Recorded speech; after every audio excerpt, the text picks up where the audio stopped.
Good morning children. आज हम अपने चैप्टर नंबर 6 नीति श्लोका के प्रश्नोत्तरों को करेंगे, यानी कि प्रश्नों के उत्तर लिखेंगे। तो पहला क्वेश्चन है, विकल्पों से उत्तर चुनकर लिखना है।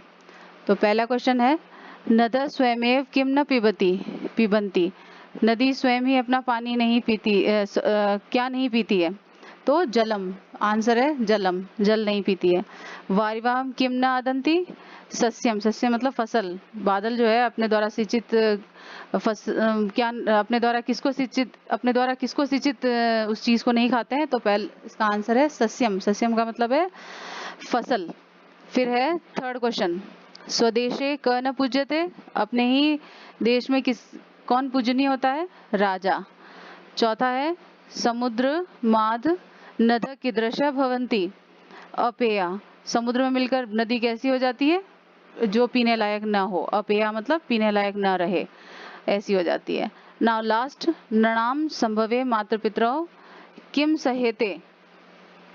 बच्चों के पालन पोषण में माता पिता जो है क्या सहन करते हैं? क्लेशम, यानी दुख सहन करते हैं।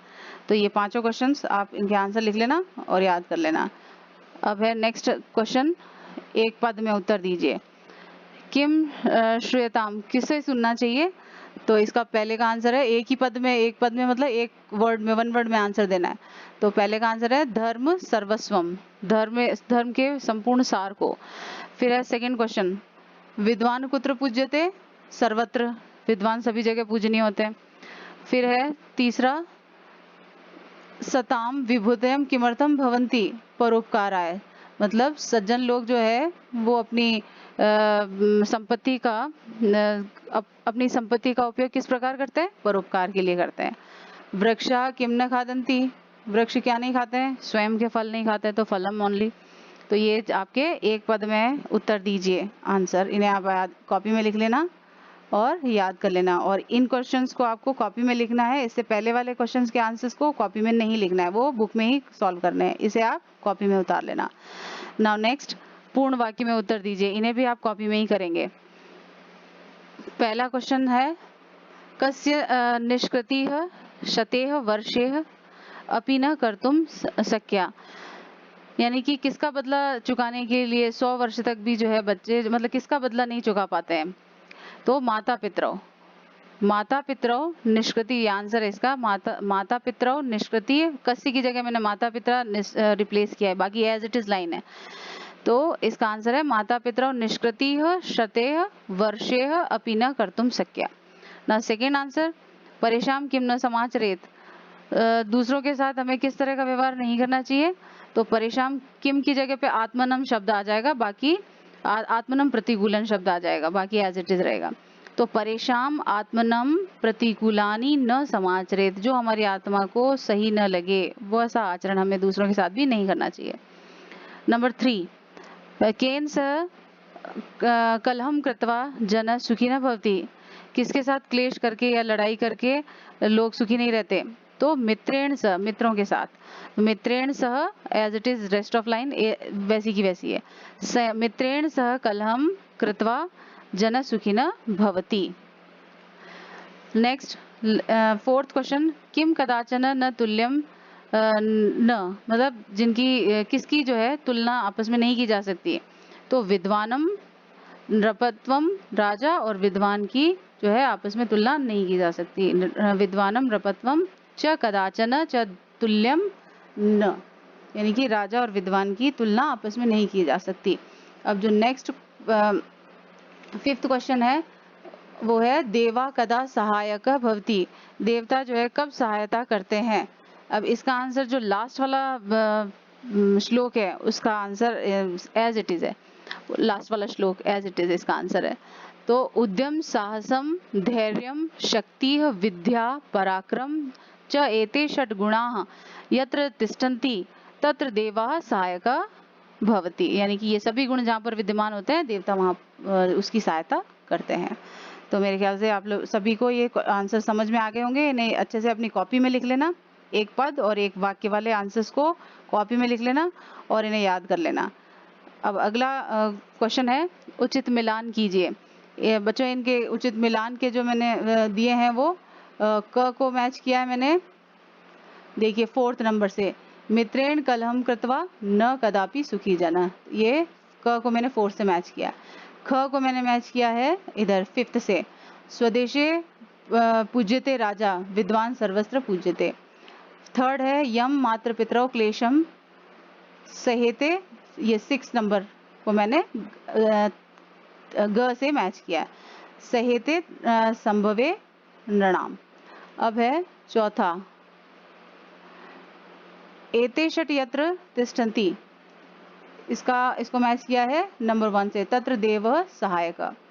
घ के बाद नंबर 5, खादंती सस्य खलुम वारिवाह, इसको मैच किया है 2nd नंबर से, परोपकाराय संता विभूतय। नादंती सस्य खलु वारिवाह, इसको मैच किया है परोपकाराय संता विभूतय। ठीक है, नाउ लास्ट, आत्मन प्रतिकूलानी, इसको मैच किया है नंबर 3 से, परेशान च समाचरेत। ठीक है, तो इन सभी को ये बुक में करने हैं, इन्हें आपको कॉपी में लिखने की जरूरत नहीं है। नाउ नेक्स्ट, विलोम शब्द भी और पद परिचय भी आपको बुक में ही कर लेना, आप लोग बुक में ही कर लेना। अब नेक्स्ट है विलोम शब्द। विलोम शब्द का पहला शब्द है गुणा, उसका विलोम शब्द है अवगुणा। 2nd सुखी, सुखी का दुखी, मित्रेण का शत्रुणा, विद्वान का मूढ़, विद्वान मतलब विद्वान यानी कि बुद्धिमान, और मूढ़ मतलब मूर्ख। स्वदेशे, इसका अपोजिट है विदेशे, उद्यम मतलब मेहनत करने वाला, और आलस्य यानी कि आलसी, आलस्य। ठीक है, तो ये हो गए आपके विलोम शब्द। नाउ नेक्स्ट क्वेश्चन, पद परिचय। पद परिचय के देखिए कितने, 5 दे रखे हैं।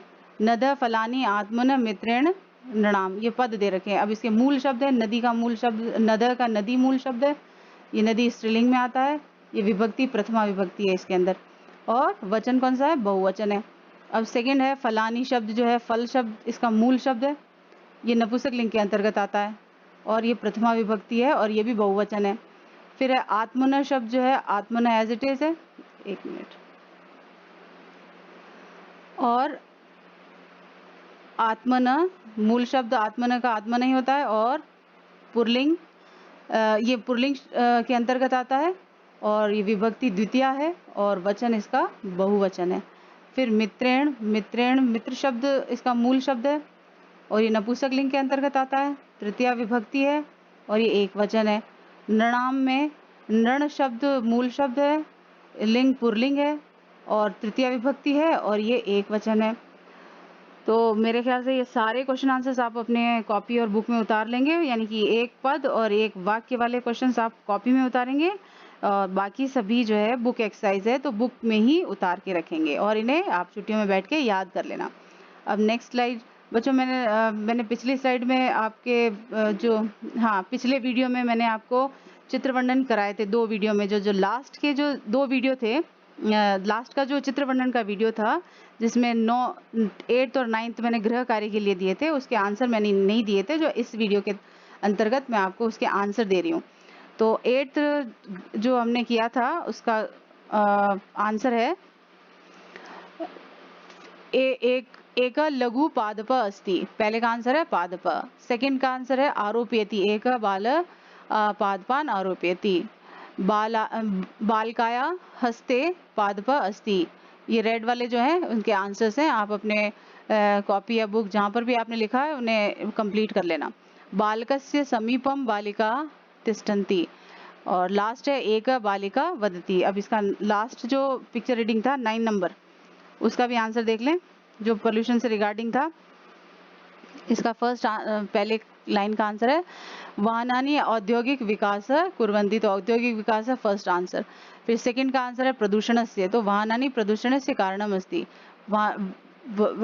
3rd है धूम्र, 3rd का आंसर है धूम्र वातावरणम दुष्यति। 2nd लास्ट, प्रदूषणस्य कारणम धूम्र भवति, और लास्ट है वाहनानि धूम्र विहीनः भवितव्यम।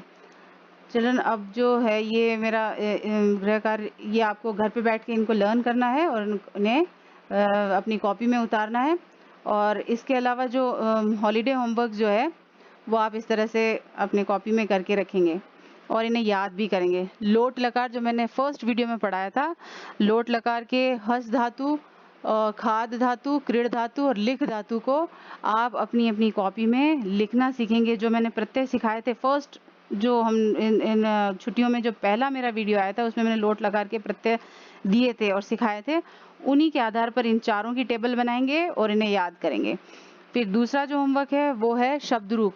रमा शब्द रूप की भी मैंने फर्स्ट वीडियो में आपको रमा शब्द रूप कैसे बनाना है उनके जो प्रत्यय याद करने के तरीके बताए थे उसको आप याद करेंगे और उसको इसकी टेबल को आप लिख के रखेंगे, उन प्रत्ययों के आधार पर लिखेंगे और याद करेंगे। और प्रत्यय जो मैंने सिखाए थे फर्स्ट वीडियो में, 3 तरह के प्रत्यय सिखाए थे, कत्वा, तुमुन और ल्यप प्रत्यय।